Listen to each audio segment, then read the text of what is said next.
Lorsque je connus l'amour de la vie, je sus que je devais le partager au plus grand nombre. Tout le monde devait savoir combien ils sont aimés. J'avais connu la fontaine d'eau vive, la source de la vie, ce pourquoi et par qui tout a été fait. Il était le plus beau cadeau qui pouvait être offert, celui qui donne la vie. Étant sincère, je pensais que le monde recevrait avec simplicité cette si belle vérité. Je ne savais pas encore combien je me trompais. J'allais vers les âmes de celles et ceux que je croisais, et je parlais de l'amour que Dieu a pour nous. Je vis alors la grande division. Certaines âmes étaient sensibles à cet appel, me recevant comme un ange de Dieu, et d'autres devinrent mes ennemis, résistant farouchement à la vérité. Et je ne comprenais pas pourquoi je n'étais pas reçu. Je disais la vérité, pourquoi ne me croyait-on pas? Et je souffrais sans silence de cette division qui régnait entre nous, les fils d'Adam. Connaissant depuis peu la nature intime de celui qui créa la vie, je voyais que nous, les hommes, étions bien loin de notre Créateur, à tel point que les disputes existaient, que le discorde faisait rage, que la guerre demeurait. Et j'interrogeais mon Dieu, Seigneur, pourquoi le mal? Pourquoi, alors que tu es si bon et qu'il n'y a aucune trace de mal en toi, le mal existe-t-il? C'était un cri de mon âme face à cette tourmente que je percevais chez les uns et chez les autres. Certains humains ont tellement souffert que l'idée même d'un créateur bon et aimant faisait naître en eux un rejet d'une violence inouïe, à cause de ce mal qui gangrène l'homme. Seigneur, pourquoi te ceci? Pourquoi?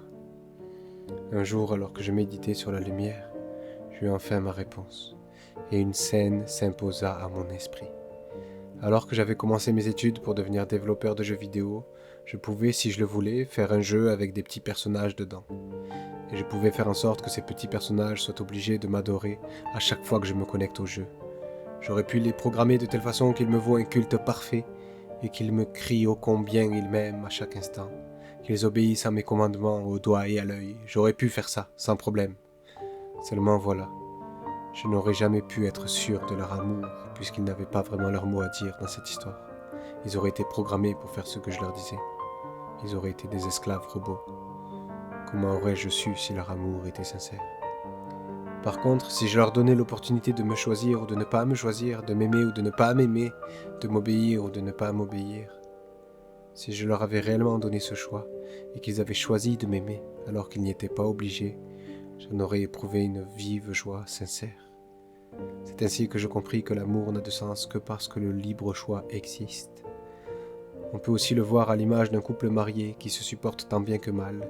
L'homme fait des erreurs dans son parcours, la femme aussi, mais ils se pardonnent mutuellement et tiennent leur engagement jusqu'au bout de leur vie.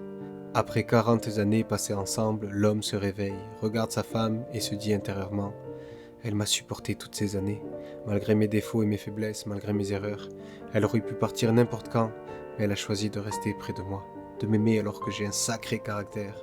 Cette femme est vraiment la femme de ma vie. Elle est digne de louange de ce qu'elle m'a aimé jusqu'au bout, malgré moi et mes erreurs.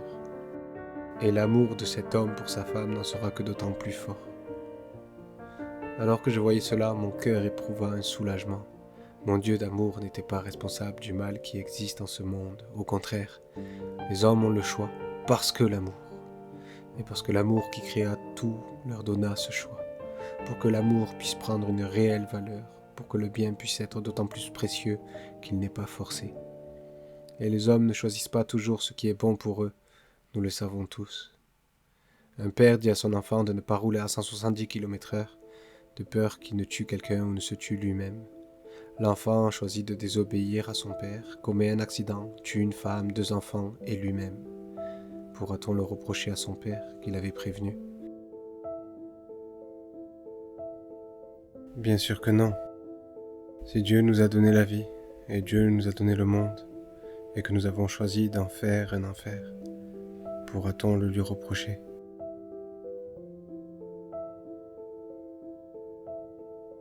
Une fois que j'eus connaissance de cette réalité-là, j'ai su qu'il me fallait travailler à ce que les humains fassent le choix, à nouveau, d'aimer notre Dieu. Mais encore une fois, tout ne se passa pas selon mes plans. Je fis tellement d'erreurs que je blessais les gens que je voulais le plus aider. Alors que je les aimais réellement, mes mots de vérité semaient la division malgré moi. Je passais pour un fou sans véritablement comprendre pourquoi, et je voyais bien que j'étais incapable malgré tout de faire le bien que je voulais, d'utiliser les bons mots pour ouvrir les âmes au Créateur de la vie. C'est pourquoi cette vidéo existe. J'ai fait tellement d'erreurs pendant ces années, blessé tellement de gens, perdu tellement d'âmes. L'amour irradiait dans mon cœur, mon zèle était excessif, j'étais un passionné de mon Dieu. Mais il me fallait apprendre les leçons que le Père de nos âmes voulait me donner. Mon orgueil était si grand, il fallait que je sois brisé. J'aimerais vous partager ces leçons et vous épargner les souffrances que j'ai dû endurer pour que ces leçons transforment qui je suis, s'il m'est possible. Et je rends grâce à Dieu qu'il n'abandonne pas celles et ceux qui le cherchent d'un cœur sincère et authentique. Il m'a fait rencontrer des centaines de personnes et les a utilisées pour infléchir la trajectoire de ma vie, chacune d'elles ayant été une pièce parfaite du grand puzzle de la vie pour me permettre de trouver ma juste place. Je me rappelle quand Timothée me dit que je n'avais rien compris à l'évangile de Dieu et qu'il fallait que je me repente de mes péchés, de la façon dont il parlait avec hardiesse à ces hommes avec qui j'étais et qui ne répondirent rien.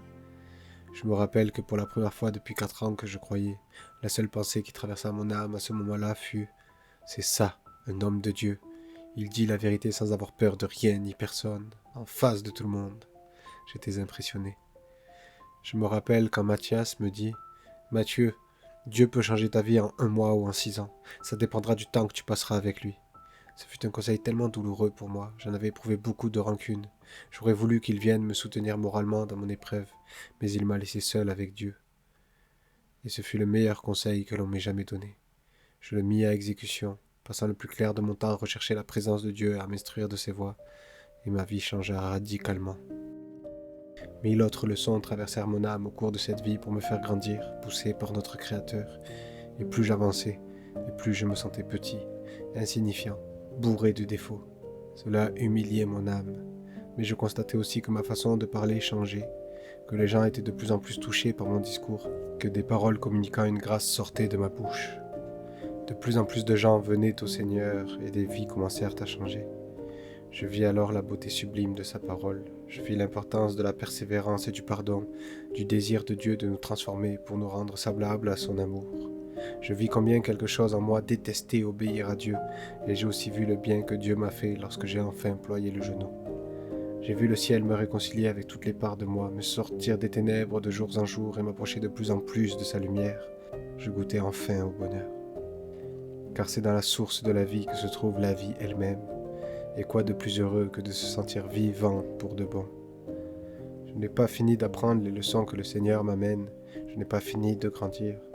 Mais s'il est possible, je vous partagerai le peu que je sais, afin que vous aussi, vous connaissiez son amour et le moyen de vous approcher de lui, car il vous aime et il vous veut un bien que je ne saurais exprimer. Rassemblons-nous et discutons-en, et nous verrons ce que Dieu nous veut. Ensemble. My name is written in the book of life. Yeah, yeah, yeah, yeah.